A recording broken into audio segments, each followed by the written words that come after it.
Since I'm on my way home, I said that I would actually make a video about this because I see that there's a lot of talk about deportations and how does everybody truly feel and things like that. Now, I will say this, and this is just definitely to my Latino brothers and sisters. Um, y'all do have an issue, and I say that from speaking within Mexico. I want to tell you guys a story that when I had left one time, I left and I was going to the States, but I had to stop in Mexico, in Texas, well, Mexico. And while I was there, I remember that me and this older man, maybe like Mexicans that age like black people, so I would say maybe he looked 50, but I'm pretty sure he was a little bit older just because of how he was talking. And I remember asking, well, he asked me first. He was like, hey, where are you going?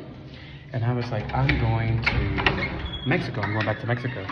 So I'm like, he's like, oh, what are you going to Mexico for? So I was like, oh, I'm going to Mexico because, that's where I live and things like that. Now, he had took upon himself to tell me, like, Mexico's so dangerous and why would you want to go there and things like that. And I was like, oof, where do you live? He's like, he lived in Texas. I was like, okay.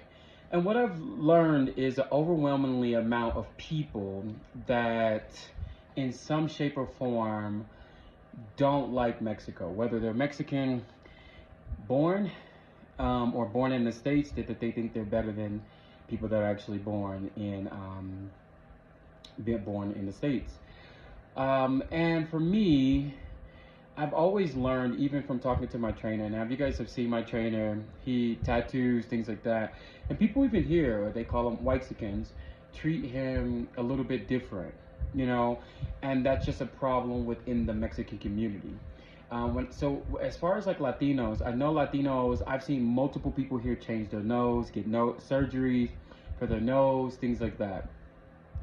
And that there's a more respect for people that are whiter than there are for people that are like browner.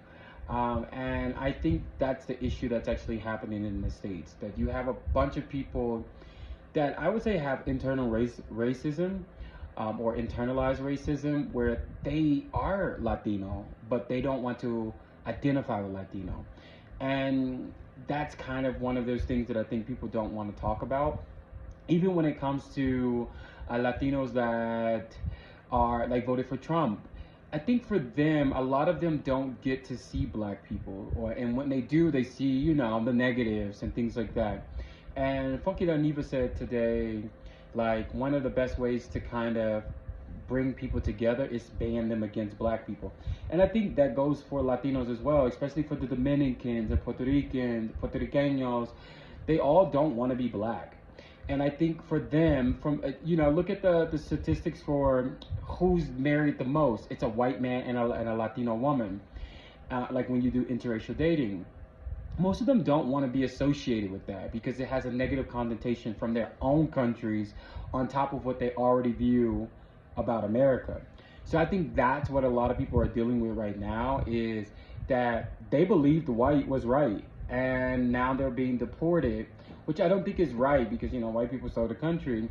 But I think this is a learning and a teachable moment for them, because a lot of them for some reason just didn't believe Kamala could win or a black woman could do it, because a lot of them have this hierarchy about themselves that they don't like. They don't want to be associated with black. And I think that's kind of like the telltale of what happened in the States and why people are getting deported, because they just thought like, oh, I can take your word and that's what's going to happen.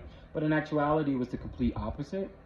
And I don't think it's a good thing to laugh at them, because I think this is such a teachable moment that most people that are in America that are people of color are on the piggybacks of what African Americans have done. We have a unique culture. We stood up against the machine, and I think so many people just want a seat at the table that they're willing to take a seat anywhere at the table. You know, as long as it's like, oh, as long as I can be there, I'm good. So again, I think it's a teachable moment. As a person that lives in Mexico, I like Mexico. I definitely can see the differences between just people treating me better sometimes because I'm American, but also some people that kind of look at me like, you know, what type of black person are you?